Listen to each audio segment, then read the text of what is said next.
Hi, this is Joe again with another review. And to continue with my Wrestlemania series, I'm going to do Wrestlemania 10, which took place in 1994, and it was held in Madison Square Garden, where it all began. That was the hype for this particular Wrestlemania show, because it was the 10th one, even though it was like 9 years later, but it was like technically the 10th one. Well, actually the 10th one. It was held in the place where it was held the first WrestleMania back in 1985. And this one was kind of unique because it was the last WrestleMania that Randy Savage appeared in as a wrestler. But the year before, the only other WrestleManias that Randy Savage didn't wrestle in up to that point was the first one, because he wasn't in the WWF yet. When he was when WrestleMania 1 happened, and the year before WrestleMania 9 in Caesar's Palace, he was a commentator and not didn't wrestle in any of the matches. And this is really the last one, and this is one of the novelty, unlike the other matches that Randy Savage had, which was all single matches. And he did have 3 of the best matches ever in WrestleMania history, at least in my opinion, the top 3. Well, at least in the top 10 anyway. He played WrestleMania 3, he had a Ricky Steamboat match, WrestleMania 5 against Hogan, and WrestleMania 7 against the Ultimate Warrior. So Randy Savage did have some great matches. Of course, WrestleMania 4, he won the heavyweight belt for the first time. WrestleMania 6, he had that. I forgot he was in WrestleMania 6 in a mixed tag team match with Dusty Rhodes, which, in my opinion, is like one of the worst matches in WrestleMania history. And then you had, of course, in this particular match, they had against Crush, which was a 12 counts anyway match. And it's not like what it is now, where wrestlers going to the stands, go to the concession area, or down the hallway to the locker rooms where the guy gets pinned, and the referee's there because 1, 2, 3, and the pin happens right there in the hallway or among the crowd. This time they had the concept right, because it was really the first actual match, pinfall count anyway match, and they do go down the hallway where the wrestlers come out of. And he does pin Crush, but he had to get back in the ring within like a minute. 3 seconds to it was either 3 seconds or a minute to get back to the ring. And as soon as the wrestler gets back into the ring, the pin will count. It was really kind of a silly match. But Randy Savage comes out on top. And who knows, maybe I'm thinking of maybe doing a video separately for Randy Savage tribute, because he's being inducted to the Hall of Fame, the WWE Hall of Fame this year. So I figured maybe do a video maybe sometime this week to do a video of Randy Savage. Also, I should take a note of this. This is going to be the last WrestleMania to take place during the afternoon or late afternoon. Because all the other WrestleManias after that is going to take place at night. It's either 7 or 8 o'clock at night. Well, the last few years has been 7 o'clock. Well, the first WrestleMania 2 took place, and they also took place at about 8 o'clock. 7 or 8 o'clock WrestleMania 2, and it happened on Monday night. But all the other WrestleManias from WrestleMania 3 to WrestleMania 10 took place at 4 o'clock p.m. Eastern Time, and which is a pretty good time, because it's a good time to watch it. In my opinion, considering the fact it goes on for so long nowadays. It goes on for like over 4 hours, so it's good because at 4 o'clock kids could see the whole thing. But not anymore. It's sort of 7 o'clock until it ends at like after midnight. But this was really last WrestleMania. It was sort of 4 o'clock Eastern Time on pay-per-view. And of course, by this point, most of WrestleMania is on pay-per-view already. By this point, they didn't have any closed circuit locations anymore. Now, now it's everything's on pay-per-view. The other matches of note, and also WrestleMania 10, one thing was kind of weird to me. I mean, it was like a distraction to me through the whole thing. I guess the cameras were kind of like reversed in Madison Square Garden because in WrestleMania 1, if you ever watch WrestleMania 1, the camera angles they had, you saw them from the bottom of your television screen up to the ring, which was inside of your screen. This time the wrestlers coming in from the top of the screen, or your television screen, to the ring. And the entranceway for the wrestlers, they have like this big, WrestleMania sign, WrestleMania X with a big door. And the X would like split open, and the wrestlers would come, or the door would open with this big X on. And, for the Roman numeral for 10, because it's an X. For those of you who don't know. And so the door will open up, and that was like a distract the way the X will come out and separate as this door will open up, and that was kind of distracting to me. But that's my one little nitpick. Other than WrestleMania 4, WrestleMania 10 is the only other WrestleMania that I could know off the top of my head that wrestlers wrestled more than once. This happened to two guys, Bret Hart and Yokozuna. And originally, the original idea for WrestleMania was Bret Hart was supposed to we had this controversy with the '94 Royal Rumble, where Bret Hart and Lex Luger were ended in a tie. Now what they should have done was had in the Royal Rumble put both guys back in the ring and continue the match until the Rumble match until we have one decisive winner. But they decided not to do that. They decided to have a stupid tie, and Yokozuna was back being the champ after controversy with Hogan, when Hogan beat him in WrestleMania 9. Yokozuna got his title back, and another pay-per-view, the In Your House pay-per-view, and that's when Hogan officially left the WWF to do the movies, more crappy movies, and then he went to WCW. So the Hogan era was pretty much, when the era that I grew up in, which was the Hogan era, pretty much ended. And that in 93. So now we were in 94, and they had this tie. They decided to have two championship matches. One was that Yokozuna would first take on Lex Luger, and in the middle of that match, I think they did like a coin flip. See who will go first. And Luger will wrestle Yokozuna, and then the winner of that match was going to be Bret Hart.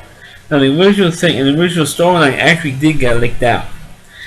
The original story was that Lex Luger was supposed to be Yokozuna for the title, so he would be the new champ, and then wrestle Bret Hart and lose to Bret Hart, and Bret Hart would be the new champ.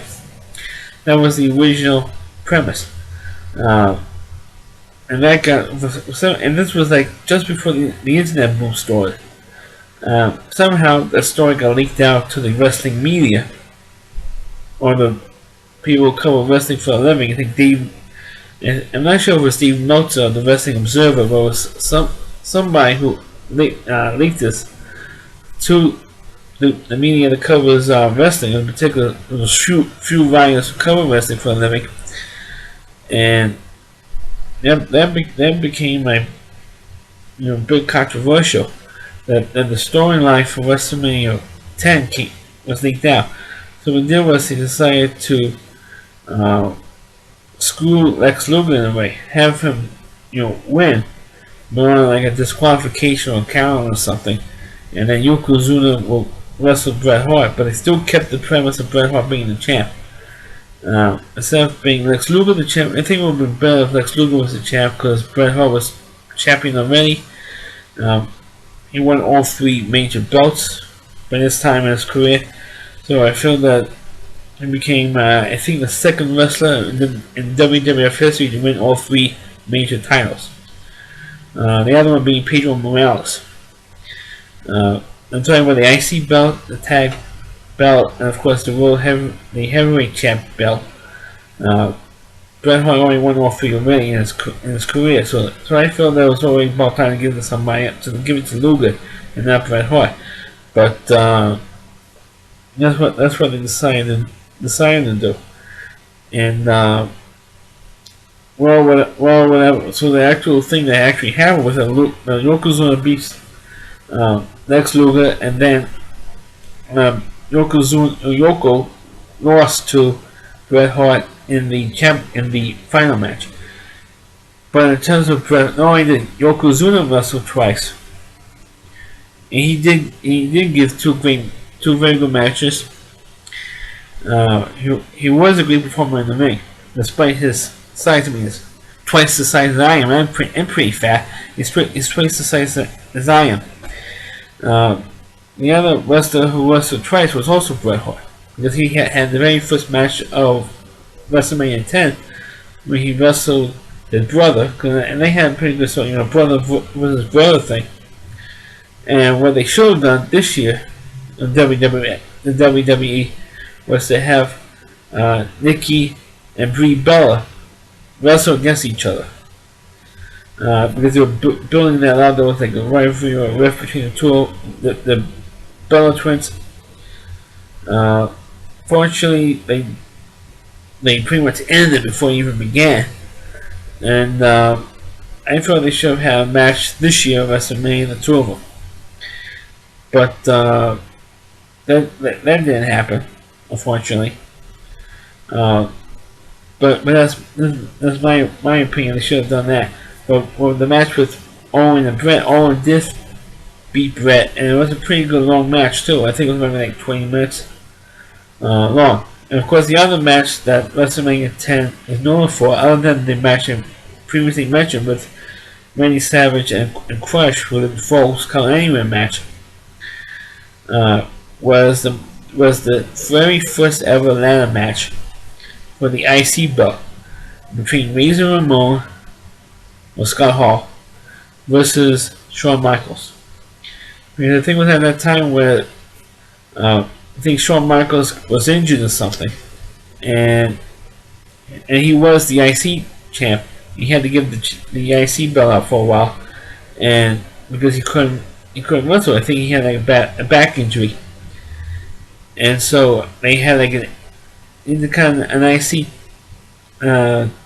tournament that took place over several weeks between Raw and other pay-per-views, and ran off for a while. And Razor Ramon won. And I think it was like the second time they had a tournament for the IC belt. The other time was when the Ultimate Warrior beat Hogan. The Ultimate Warrior won both belts in WrestleMania after the WrestleMania 6 match, and so they decided to have an IC title match. I think Mr. Perfect came out on top on that deal.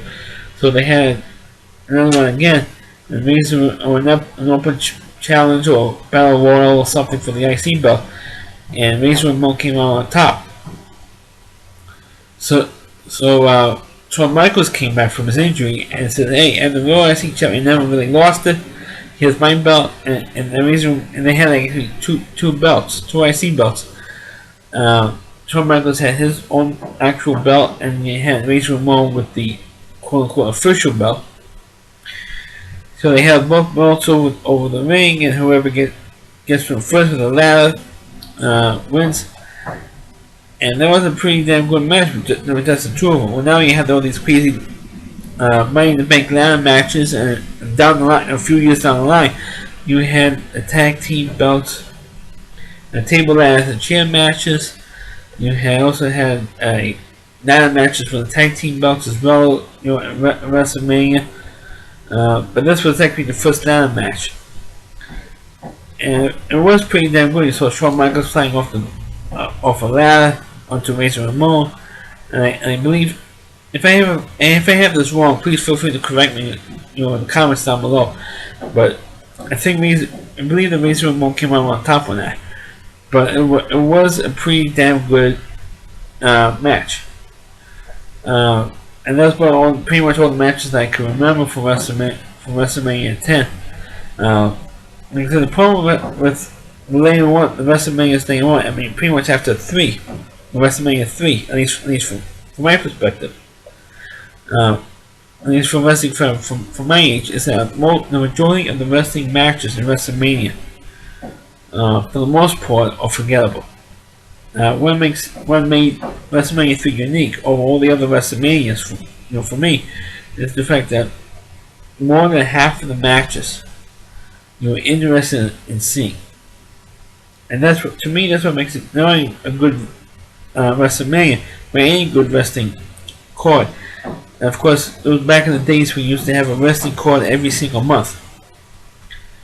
I'm talking about those when wrestlers used to wrestle at least about 350 times a year across the United States or Canada, or do a tour in Europe or Japan or something, and they used to have a show every single month in the major arenas in New York City, which at that time we had 3. We're talking about the Meadowlands, which was then called the Brendan Byrne Arena. Now it's called the Ironside Center, which recently just closed. Madison Square Garden, and of course the Nassau Coliseum, which most likely probably be closed too after this hockey season, because the Islanders last, and they moved it to Brooklyn, the Barclays Center. And now we have two newer ones, the Barclays Center in Brooklyn, which I just mentioned, and one in Newark, New Jersey, the Prudential Center. So now we don't need there's two extra ones, and like I said, the Islanders Center, which is in the Meadowlands in New Jersey, which is across the parking lot when they had WrestleMania, I think it was 29. And now it's changing now, and that's why I'm not doing any more WrestleMania reviews after 10, because it's really, the WrestleMania taxes is pretty terrible, at least for me. Thank you for watching this video. Please click on, please rate, feel free to comment. Please subscribe to my channel. Please forward this video onto your Facebook pages. You can also check out my other WrestleMania reviews, plus all my other content, not only on my YouTube channel, but also on rallyc.com. Thanks for watching. Catch you next time.